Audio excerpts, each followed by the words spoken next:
प्रधानमंत्री जी को actually BJP के लोगों को नेहरू का धन्यवाद करना चाहिए। मैं कांग्रेस का नहीं हूं, लेकिन अपने को नेहरूवादी मानता हूं। इस देश में आई लव महाकाल और आई लव मोहम्मद में जिहाद करवा दिया गया, झगड़ा करवा दिया गया, देश टुकड़ों में बट जाए, गलियों गलियों में नफरत की फसल हो। ये कौन सा वंदे मातरम है? शुक्रिया माननीय उपसभापति महोदय। सदन का जिन किसी ने इस पर चर्चा की कोशिश शुरुआत की, इस आइडिया को भी सलाम प्रणाम। एक चीज शुरुआत में कहना चाहता हूं, हरिवंश राय बच्चन जी की आत्मकथा का एक खंड है पहला, जिसका शीर्षक है क्या भूलूं क्या याद करूं। तो मेरे लिए यह अवसर 150वीं वर्षगांठ या सालगिरह इस खूबसूरत गीत का एक अवसर भी है आकलन करने का। माननीय वाइस चेयरमैन साहब, ये बिला वजह नहीं है कि वर्षगांठ में एक शब्द है गांठ और सालगिरह में एक शब्द है गिरह। तो ये गिरह और गांठ को समझे बगैर 150वीं साल का उत्सव गान, उत्सव मैं समझता हूं आधा अधूरा होगा, बेईमानी होगी हम सबके बिहाफ पे। मैं क्रमशः कुछ बातें आपके समक्ष रखूंगा, कोशिश करूंगा कि मेरी बातों से किसी को कष्ट ना हो। इसलिए नहीं कि मेरे पास कष्ट पहुंचाने का कारण नहीं है, बल्कि इसलिए कि कष्ट पहुंचाने में ही इस देश की ऊर्जा जा रही है। जिन ओहदेदारों को मलहम लगाना चाहिए वो नमक की बोरी लेके जख्मों पे छिड़कते हैं। तो इस परिपाटी को बंद करने की चेष्टा होनी चाहिए। मुझे स्मरण है कि कई साथियों से जब बात होती है, सत्ता पक्ष के भी हैं, वो भी ऐसा ही विचार रखते हैं। गर्व की बात है कि क्योंकि ये गीत हमारी सांस्कृतिक और भावनात्मक एका पहचान का प्रतीक, बंगाल में लिखा गया लेकिन सरहद पार कर गया। सिर्फ इसलिए नहीं कि इसके बोल बहुत अच्छे थे, इस गीत के स्पिरिट को देखिए। इस गीत का स्पिरिट बंगाल से पंजाब पहुंचता है, जहां इसको जानने वाले लोग नहीं थे, इसके शब्दार्थ को, भावार्थ को समझ रहे थे। इसलिए मैं कह रहा हूं कि विविधताओं के बावजूद बहुलवादी संस्कृति इस देश का हिस्सा रही है। हम ऐसे ही पले बढ़े हैं। कोई नुक्कड़, कोई गली, कोई गांव नहीं है जहां हमने हिंदू, मुसलमान, सिख, ईसाई, नास्तिक ना देखे हों। आजादी की लड़ाई में सबका योगदान, हिंदू, मुसलमान, सिख, ईसाई और नास्तिक भी। अपने जीवन के एक बड़े हिस्से में मैं भी नास्तिक, जब मैंने भगत सिंह को पढ़ा मैं नास्तिक क्यों, तो मुझे गर्व होता था कि भगत सिंह वाली परंपरा। एक चीज मैं इससे पहले कि कहूं, एक महत्वपूर्ण चीज कहना चाहता हूं। मैं इस सदन में जितनी बार बोला हूं, नेहरू जी जरूर यहां चर्चा में आते हैं। जवाहरलाल नेहरू सर, मैं कांग्रेस का नहीं हूं, लेकिन अपने को नेहरूवादी मानता हूं, गांधीवादी मानता हूं, अंबेडकरवादी मानता हूं, और परस्पर विरोध नहीं है। इनका तब के वक्त में विरोध था, लेकिन मैं आज कह रहा हूं, अगर कोई ऐसी व्यवस्था हो कि ये पृथ्वी पे आएंगे ना, तो एक मोर्चा बना लेंगे एक साथ मिलकर। आज की हकीकत के संदर्भ में मैं क्यों कह रहा हूं, एक छोटी चिट्ठी, आजकल चिट्ठियां पढ़ी जा रही हैं सर, लेकिन चिट्ठियां पढ़ने में लोग थोड़ी बेईमानी कर रहे हैं। सेमीकोलन के बाद का हिस्सा पढ़ते हैं, पूरा पत्र नहीं पढ़ते हैं। अमृता शेरगिल जी जवाहरलाल नेहरू जी को लिख रही हैं, यह है नवंबर 6, 1937। सर गौर कीजिएगा, बहुत प्यारी खूबसूरत चिट्ठी है।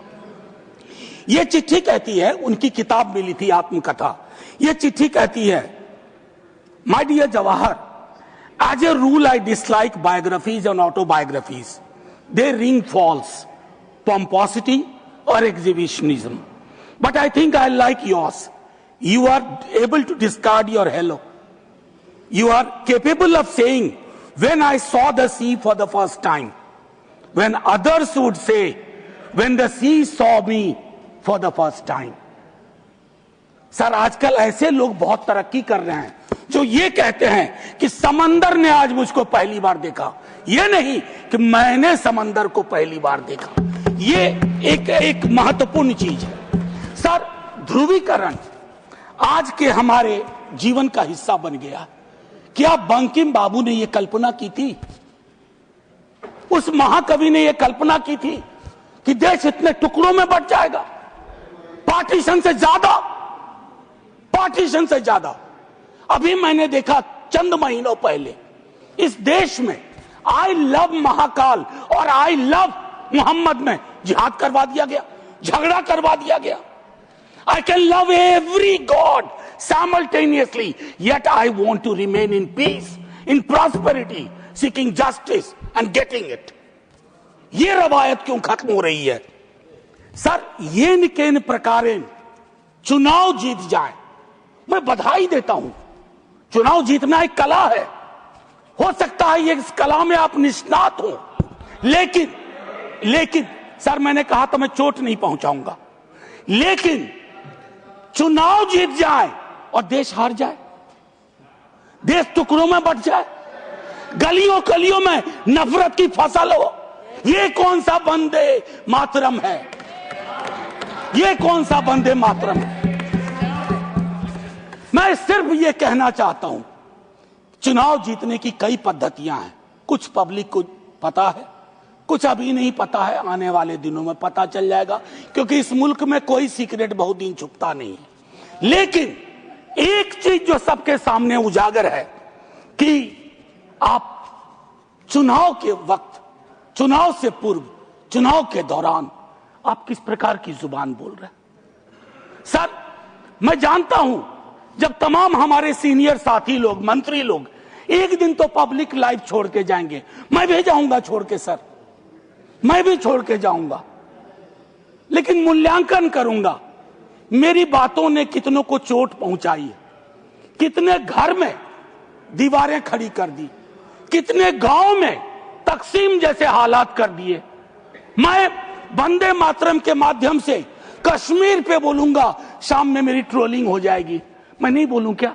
चुप हो जाऊं भय से, डर से? सर, 1 मिनट का वक्त दीजिए, मैं ज्यादा वक्त, मेरे दूसरे स्पीकर हैं वो बोलेंगे, बस मुझको 1 मिनट का वक्त दीजिए। मेरी बातें अधूरी रह गई हैं, लेकिन ऐसे अवसरों पर अक्सर होता है। सालगिरह जरूर मनाएं, गिरह का ध्यान रखें, वर्षगांठ जरूर मनाएं, गांठों का ध्यान रखें, और अगर वो न कर पाए तो इतना जरूर करें, इन महापुरुषों को, इनकी रचना को अपनी राजनीति का अवसर न बनाए, औजार न बनाए। और एक आखिरी टिप्पणी करूंगा, पहले भी कह चुका हूं। सर, इस सदन में पक्ष विपक्ष दोनों तरफ महापुरुषों को याद करने वाले लोग हैं। सर, 30 सेकंड और दे दीजिए, न जाने उस कुर्सी में क्या है जो बैठता है, जो बैठते हैं। सर, बस 30 सेकंड दे दीजिए, मैं 30 सेकंड मांग रहा हूं। प्लीज, मैं सिर्फ इतना कहना चाहता हूं, मैंने पहले भी कहा, प्रधानमंत्री जी को एक्चुअली बीजेपी के लोगों को नेहरू का धन्यवाद करना चाहिए। वो पॉलिटिकल लाइफ जैकेट की तरह इस्तेमाल किए जाते हैं। Nehru ji political life jacket. इसलिए कल सदन में एक नेता ने कहा, मैं आज यहां दोहराता हूं, एक दिन तय करिए और तय करिए कि मुकदमा हो। आप भी जिरह करिए, हम भी जिरह करें। मैं इतिहास का छात्र हूं, दिल्ली आया था एमए हिस्ट्री करने, धारा थोड़ी बदल गई, लेकिन आज भी इतिहास को संदर्भ में देखता हूं। 1937, 1905, 1915 की बातें पढ़ूंगा तो पूरा पैराग्राफ पढ़ूंगा, सेमीकोलन के बाद नहीं पढ़ूंगा। और मेरा इतिहास बोध 14 से पहले का है, 14 के बाद का नहीं है। जय हिंद, वंदे वंदे। ಮತ್ತಷ್ಟು ವಿಶೇಷ ವಿಡಿಯೋಗಳನ್ನು ನೋಡಲು ಮತ್ತು ಹೊಸ ವಿಡಿಯೋಗಳ ಬಗ್ಗೆ ತಿಳಿಯಲು ಈ ದಿನ .com ಯೂಟ್ಯೂಬ್ ಚಾನೆಲ್ ಸಬ್ಸ್ಕ್ರೈಬ್ ಮಾಡಿ ಮತ್ತು ಬೆಲ್ ಐಕಾನ್ ಕ್ಲಿಕ್ ಮಾಡಿ.